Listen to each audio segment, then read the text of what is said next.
We talking about your man DMX. Stalking hell is hot. Shit up. Crazy. And a lot of that shit's all old. How about that? He came out, sold 5 million with old rhymes. That's crazy because I get mad at people who want to bring back old shit. Like, I be like, yo, get in the studio, work right now. He took records and rhymes. That I heard before. We heard him before. Years before the world heard him. And it still went 5. Wasn't the same beats. It wasn't the same rhymes, though. It was not all of them, just a nice percentage of that first album. We heard it before in YL. It was still powerful. What was that like to see him? I mean, you know, you around Biggie. He was already a star for us. Like in the hood. Y'all in the hood, he was X was already like, he was already a star in YL, in every hood. When he come through, it was, he can put on. Yeah, he used to do shows in School 12, and he had a big battle. He had an infamous battle. He had 2 battles, but one of them is more better than with another iconic dude rapper from YO, Bill Blass, Mega Blast. Him and X had a big battle. It was crazy. That shit was over like 5 a.m.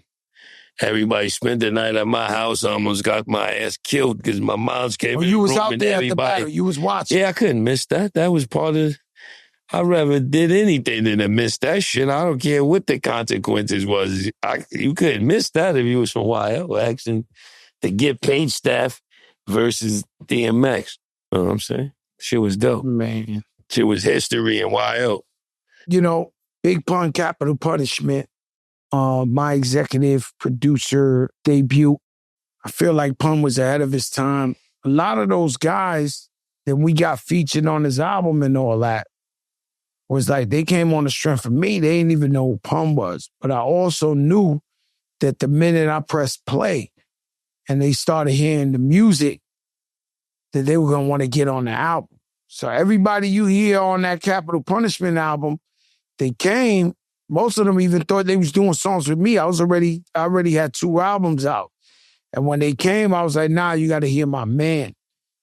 And man, that album was speaking for itself. Since the first day we went in there, it just kept getting better and better and better. And then the song The Dream Shatterer had an iller beat before. It was like a victory, like a Biggie victory. It was like the beat was too fucking, you know, a lot of minds are known to stay.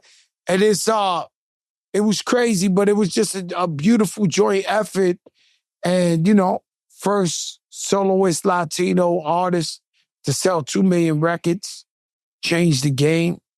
I think we had 10,000 platinum parties. Everywhere we went, it was a platinum party. They used to bring, I think Pun had the same people bringing the same plat. We'd be in the tunnel anywhere. Yo, it's platinum. They just start reincarnating the fucking platinum shit. You know, he was witty. He was incredible, lyrically phenomenal. And he put some hits out the park, man. That Capital Punishment, when it sets off with the, I gave you fair warning, beware. And man, and you know what's crazy is, being that I'm part of this album, you know, it's hard for me to be from the outside in. I always wondered what rappers felt like when they heard Pun's first album and you hear Beware. And what that felt like when you pressed play on that thing. No, I already knew what was going on with Pun. Me and Pun was on me and Pun albums came out together. My first album in Capital Punishment. We was on a lot of promo together. Back then they would, you know, the labels we was on planes together. That's the first time I seen somebody with an extra buckle, an extra seatbelt. Pun was the first person that he get on, they give him a stendo, and they sit on me. Oh, Pun, what's the Nah, Jada, they gotta give me the thing, me. That's ill. So he get on, they hand him an extra stendo seatbelt buckle. But yeah, I knew Pun was my nigga, you know what I mean? Pun was that nigga, man. I used to be there. He used to be snapping on you. Snapping on DJ I-Rock. Pun was crazy, though. I-Rock was the best. He's upstate.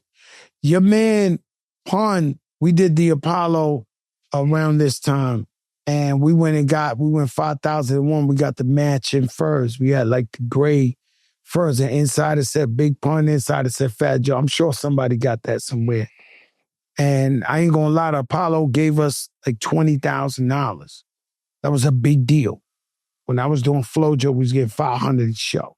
Your man Pun, that's the first money we ever got like that. $20,000. Brand pack, I'll never forget Ebro was there. Your man Pun dig in his pockets and throw the whole 20 grand in the crowd. No. I wanted my 2,000. I wanted my 10%. I almost jumped in the crowd after the money. I was standing next to him. He's like, fuck that. He throw the money. We just spent 10,000 on furs. I'm like, yo, I try to jump back in there and grab the money. It was over. He was a true rock star. Like we seen the guy at the game yesterday. He was a Roddy Piper. He was a Ric Flair. He was a Roddy Piper, real flair. He was an artist. You know, he would pull up the DMX album signing in a limo and start throwing $100 bills at DMX's fans and his crowd. Like, he was just different. I'm going to go, you know, I'm always all over the place. I'm going to say Wu-Tang 36 Chambers. Yeah, that's another world shifter. 9 dudes from Shaolin. Damn, it was only 9? I thought it was like 30 of them. 13? 13 of them, right? It's 9 originals. Might be 100 bro, add-on dockets. Bro, I almost smacked my son one time. He did get back, but this back in the days, he's a grown man now. But I asked him when he was like 14 or 15, yo, give me all the members of Wu-Tang. He couldn't say their name. Yo. I was about to smack. I was like, yo, my man, I smacked the shit out of you. You don't know all the members of Wu-Tang? No, that was very. They shifted the world. Off for something like yo, I was dumb tight. 9 members, Shaolin, different slang, adding other karate flicks.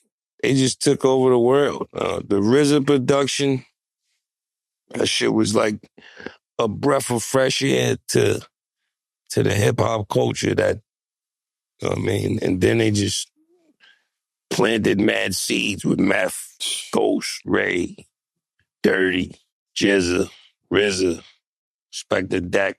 That'd probably nothing like that ever be done ever again. How hard it is to make 9, 7.5, 8 stars solo, but 9 stars together. The new edition of hip hop. Facts. Like they all went on to sell millions of records solo. You know, to this day, I got people who argue about Ghostface. You know, he might be the greatest. His first album might be the greatest. I mean, you got the Purple Tape. You got Raekwon. You got anything met the man. Let me tell you something. I honestly used to think that the greatest record ever made was His Sitting Morning Blue. It took me about a good 15 years to get up off that. Huh? You're all I need. It took me 15 years to figure out, like, all right, you know, this might not be the greatest song ever made. Like, I thought it was the great. Yo, they play that shit. Anywhere that shit came on, it was like the tension. Like, this shit's number 1. Oh! Hell yeah! Yo! Patreon! We're here. Subscribe for the free first. We'll give you a few for free. Then we're gonna give you that. Yo! Yo!